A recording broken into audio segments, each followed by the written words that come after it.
More serious note, the type of code that hits in this country, you'll be a very wicked spouse if you're withholding this thing as a form.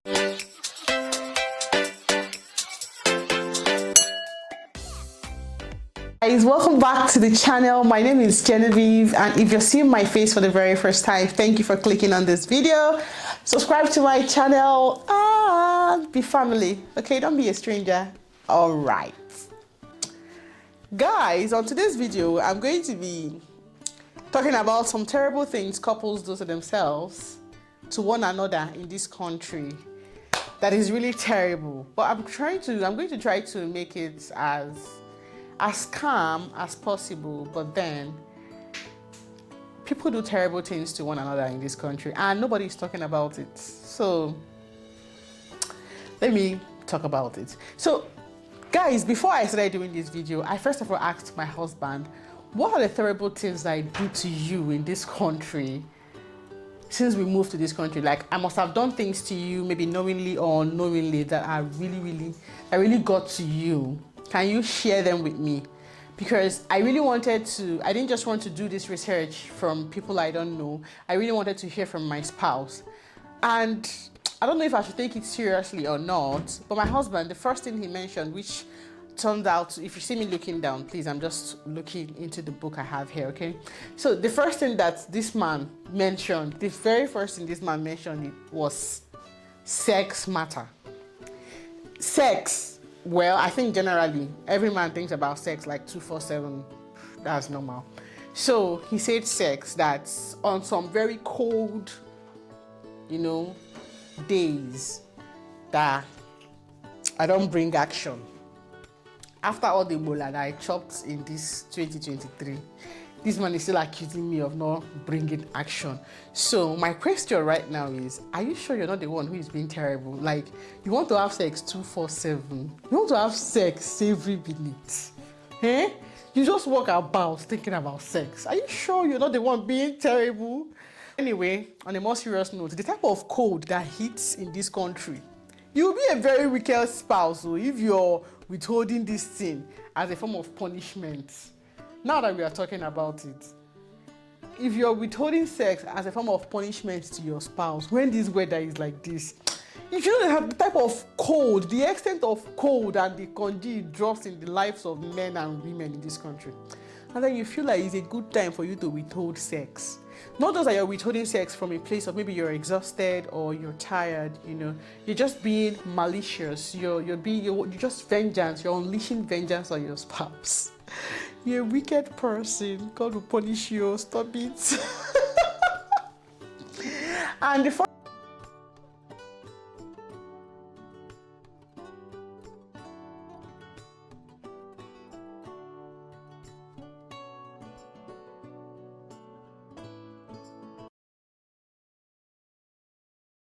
after sex matters in the house, the next thing is money matters. So money issues, these are conversations you have to have with your spouse. Coming from Nigeria, money matters, the conversation is coming up now. Men of nowadays are now trying to, do the whole partnership thingy.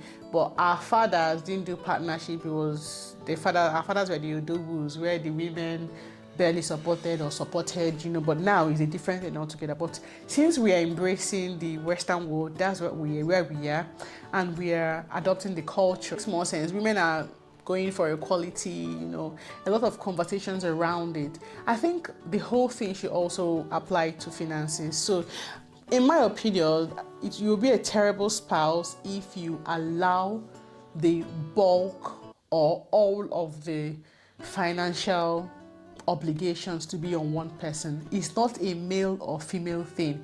Some women in this country, they earn way more than their husbands, okay? While some people is vice versa. So you'll be a terrible spouse if you're not balancing the expenses. Let's say you earn so much more than your husband, but you still leave the bulk of the financial obligation on the man. That's someone's child. So that would be a very terrible thing to do. Okay? So bills. not balancing bills. And some people do it out of, let me show them pepper. Let me show them pepper. Let's say you are the man, you now just do anyhow, or you're the woman, maybe you're earning more, you don't want to contribute at all. Something around finances, you can't withhold your finances and I expect everything to be okay. That's terrible, especially in this part of the world, generally everywhere. Terrible thing that couples do to one another is the act of service, the chores, the home management, leaving the bulk of home management for one person to be doing.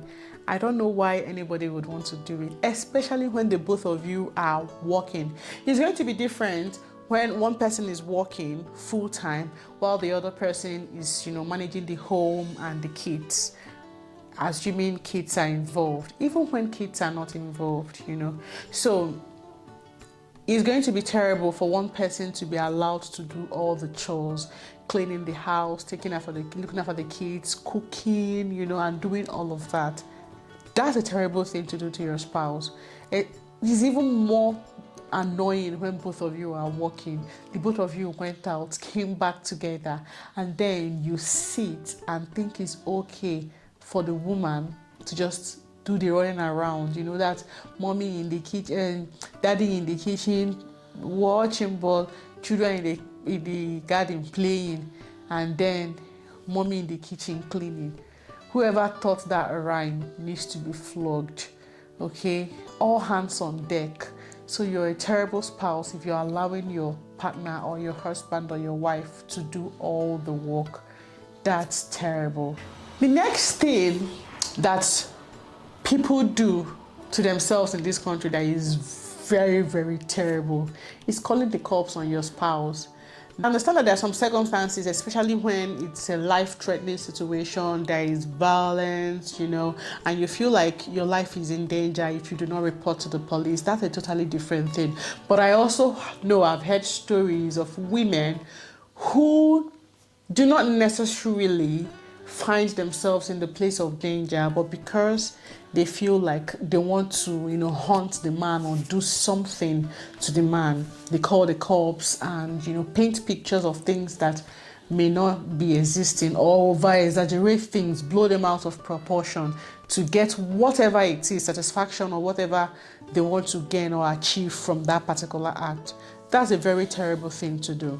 A life-threatening situation, understandable, but if you're doing it maliciously to get back at your spouse, maybe to tarnish their image or something, that's a very malicious thing to do. That is a very terrible thing to do. Another terrible thing that people are doing to one another that is very bad, I think I'm going to push this more on my gender. They sabi through this one.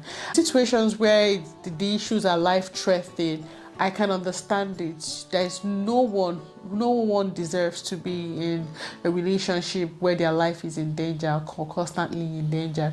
So getting a restraining order against your spouse, especially when you guys have kids. So you're with the kids and you got a restraining order against your spouse. For him to be able to see the kids, someone has to be there. The whole drama for him to see the kids, it will be more difficult for him to see the kids. So actually trying to separate your kids from your husband or your spouse to get back at them. That's my gender. That was actually the whole idea behind the restraining order. Most times, it's not as if the man is actually trying to kill you. Sometimes he is. But on the other hand, most women, they do this thing just to make sure that he doesn't have access to his kids. The man will not sleep at night. He will see hell. He will suffer.